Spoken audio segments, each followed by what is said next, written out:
आज हम अपने स्पेशल एपिसोड में मिलवाने जा रहे हैं डॉक्टर पिंकेश वर्मा से। आइए चलते हैं मेरे सहयोगी सिया ग्रोवर के पास। नमस्कार, मैं सिया ग्रोवर दिन भर में आप सभी दर्शकों का स्वागत करती हूँ।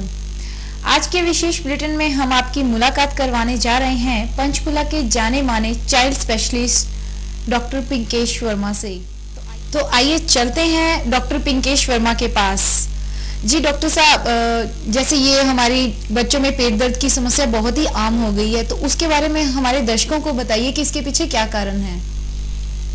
जी हाँ, स्कूल गोइंग जो चिल्ड्रन हैं, जो बच्चे हैं, उनमें पेट दर्द की समस्या बड़ी ही आम समस्या है और आम तौर पे ये देखा गया है कि इसके जो मुख्य कारण हैं उनमें पेट के जो कीड़े हैं उनका होना, इसके अलावा ये जो कीड़े हैं वो तो हमें नज़र आते हैं, लेकिन जार्डियासिस अमीबियासिस भी एक तरह के कीड़े हैं जो हमें नज़र नहीं आते। और इसके अलावा बदहजमी, पेट में गैस हो जाना, और बहुत से बच्चों में देखा गया है कि ये कारण साइकोलॉजिकल भी हो सकता है। तो और क्या कारण होते हैं जो पेरेंट्स को नजर आने जल्दी शुरू होते हैं? इसके पीछे सिम्टम्स क्या होते हैं? अगर बच्चे के पेट में कीड़े हों तो बच्चे को भूख का ना लगना, कम लगना, या कुछ केसेस में ज़्यादा भूख भी लगती है। इसके अलावा अगर बच्चा पॉटी करता है तो उन्हें कीड़े नज़र आते हैं, देखने में चलने वाले कीड़े नज़र आते हैं। कीड़े ये कई तरह के हो सकते हैं, छोटे छोटे पिन वॉर्म हो सकते हैं, फ्लैट टेप वॉर्म हो सकते हैं, और राउंड वॉर्म हो सकते हैं। अलग अलग इनकी शेप पे डिपेंड करता है। इसके अलावा बहुत से बच्चे मिट्टी खाते हैं, मिट्टी खाने की समस्या बड़ी आम है, ये भी एक सिम्टम जो है हो सकता है। और जैसा कि अभी मैंने बताया, पेट में दर्द की समस्या है, और बच्चों की ग्रोथ ना होना, उनका वज़न ना बढ़ना, और कुछ जो ये छोटे कीड़े होते हैं, पिनवर्म होते हैं, ये खून पीते हैं हमारी एलिमेंट्री कैनाल से, हमारे खाने वाली नली से। तो बच्चों में अनीमिया की समस्या, इसका जो प्रभाव है वो हो सकती है। बड़े ही केसेस में जो ये कीड़े हैं कई बारी जो है ये दिमाग में चले जाते हैं, और न्यूरोसिस्टिक सर्कोसिस एक बीमारी है जिसकी वजह से बच्चों में दौरा पड़ता है। जी डॉक्टर साहब, हमें ये सब पता कैसे चलता है कि बच्चे के पेट में कीड़े हैं, जब उसे पेन हो रहा होता है, या इस तरह की बातें कैसे सामने आती हैं कि पेरेंट्स को अच्छी? एक बच्चा जिसमें पेट में कीड़े हो सकते हैं, उसकी भूख कम होगी, उसके पेट में दर्द होगा, और अगर वो शौच में अगर माँ ध्यान दे, जैसे आजकल तो फ्लश सिस्टम है, कई बार माँ नहीं देखती है, अगर वो ध्यान दे या ओपन में बच्चा डिफिकेशन करे तो हमें कीड़े नजर आ जाते हैं। जी, और ये ऐसा जैसे बच्चों के पेट में कीड़े होते हैं तो किस उम्र में ये होता है ज़्यादा? दूध मुआ जो बच्चा होता है उसके पेट में कीड़े नहीं होते, और लोगों को आम तौर पे गलत धारणा है कि इसको चूरने हो गए हैं, और उसकी पोटी वाली जगह लाल हो जाती है, उसको लोग चूरने बोलते हैं कॉमन भाषा में, जो कि एक मिथ है, मिसकंसेप्शन है। लेकिन जो बच्चे जब चलना शुरू करते हैं और उसके बाद अडल्टहुड तक और किसी भी एज तक उनके पेट में जो है ये कीड़े हो जाते हैं। एक्चुअली होता क्या है कि बच्चा जब चलता है, स्पेशली मिट्टी में या ऐसी जगह में जहाँ पे मिट्टी में जो कीड़े हैं उनके अंडे होते हैं, तो वो पैर के रास्ते से, तलवे के रास्ते से बच्चे के सर्कुलेशन में चले जाते हैं, और वो शरीर में पनपने लगते हैं, और उनकी शरीर में जाके ग्रोथ हो जाती है इन अंडों की, जो कीड़े का रूप धारण कर लेते हैं। और ये जो कीड़े होते हैं किस हद तक खतरनाक साबित होते हैं बच्चों के लिए?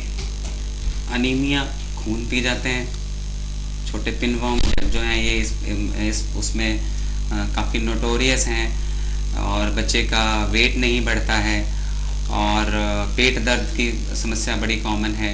और आजकल एक नई घातक बीमारी देखने में आ रही है कि जो दौरे वाले बच्चे हैं, अगर हम उनका सीटी स्कैन करते हैं, उनकी जांच करते हैं, तो न्यूरोसिस्टिक सर्कोसिस एक बीमारी देखने में सामने आ रही है, जो इन कीड़ों की वजह से है, और जो अगर दिमाग में चले जाएं तो बच्चों में दौरा तक हो सकता है, कन्वर्जन हो सकता है। तो इनके कोई जैसे टाइप्स भी होते हैं कीड़ों के, या बच्चों को जिस तरह से नुकसान पहुंचता है, तो इसके बारे में भी थोड़ा बताइए।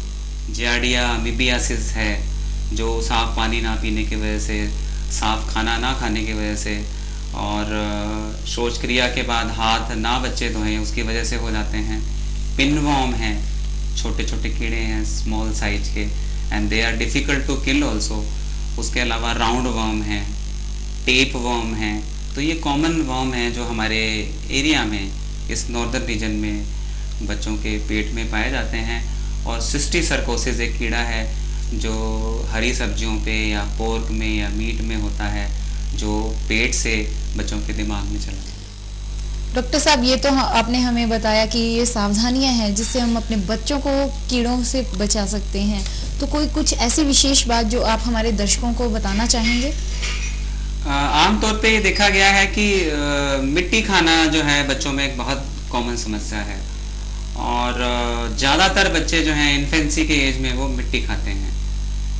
ऐसा कारण है इसलिए, एक तो बच्चों के पेट में कीड़े हो सकते हैं, मिट्टी खाने की वजह से भी कीड़े हो सकते हैं। जैसे बच्चे मिट्टी खाएं, मिट्टी साफ़ सुथरी नहीं होती है, उस मिट्टी में इन कीड़ों के अंडे हो सकते हैं, इनकी सिस हो सकती हैं, जिसकी वजह से जब बच्चों के पेट में जाते हैं उससे भी कीड़े हो जाते हैं। दूसरा, कीड़े इटसेल्फ जो है वो बच्चों का खून चूसते हैं, उससे अनीमिया हो सकता है।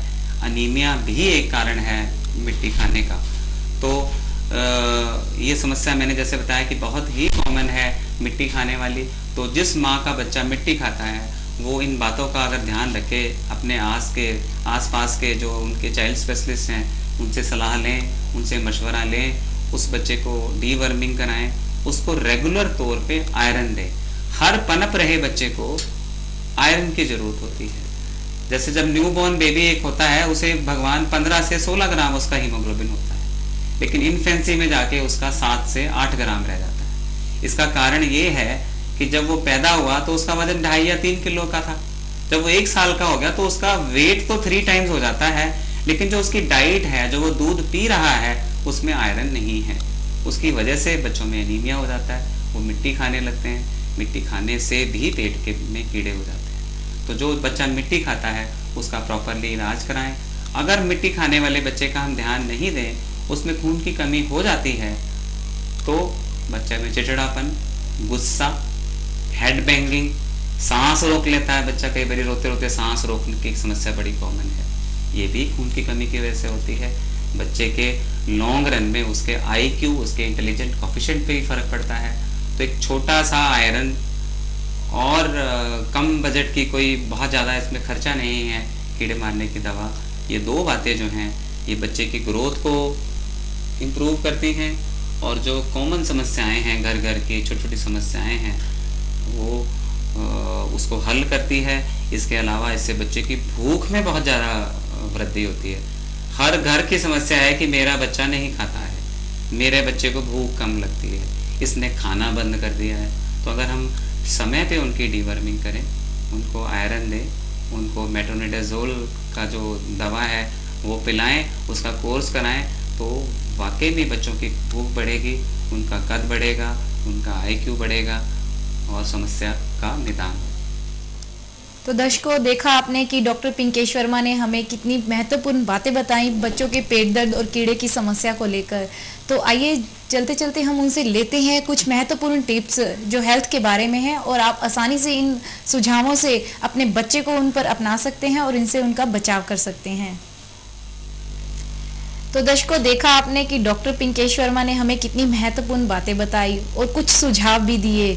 तो आइए अब जाते जाते ले चलते हैं आपको डॉक्टर पिंकेश वर्मा के पास, जो आपको बताएंगे कुछ हेल्थ टिप्स, और इन हेल्थ टिप्स के अकॉर्डिंगली आप उन्हें अपना सकते हैं और अपने बच्चों को जो पेट दर्द या कीड़े की समस्या से जो आपके बच्चे जूझ रहे हैं उनसे आप निजात पा सकते हैं। तो डॉक्टर जी बताइए हमारे दर्शकों को कुछ हेल्थ टिप्स। जी हाँ, अगर आप बच्चों को इन बीमारी से बचाना चाहते हैं तो सबसे पहले उन्हें नंगे पाँव नहीं घूमने दें, उन्हें जूते चप्पल पहना के रखें। हाइजीन का बहुत इम्पोर्टेंस है। जब भी वो खाना खाएं साबुन से, पानी से हाथ धोएं, और जब भी शौच क्रिया के बाद वो आते हैं तो अच्छी तरह साबुन से अपने हाथ फिर दोबारा धोएं। साफ खाना खिलाएं, साफ जगह खिलाएं। उसके अलावा उनकी रेगुलर डीवर्मिंग बहुत ज़रूरी है। कई पेरेंट्स सोचते हैं कि हमारे बच्चों को तो कुछ समस्या ही नहीं है, हम उन्हें कीड़े मारने की दवा क्यों दें। बच्चों को हाइजीन के बारे में नहीं पता होता है। तो जैसे हम अपनी गाड़ी की सर्विस कराते हैं, वैसे बच्चों के पेट की सर्विस, नियमित सर्विस स्पेशली 6 महीने में एक बार उनको कीड़े मारने की दवा पिलाना बहुत ज़रूरी है।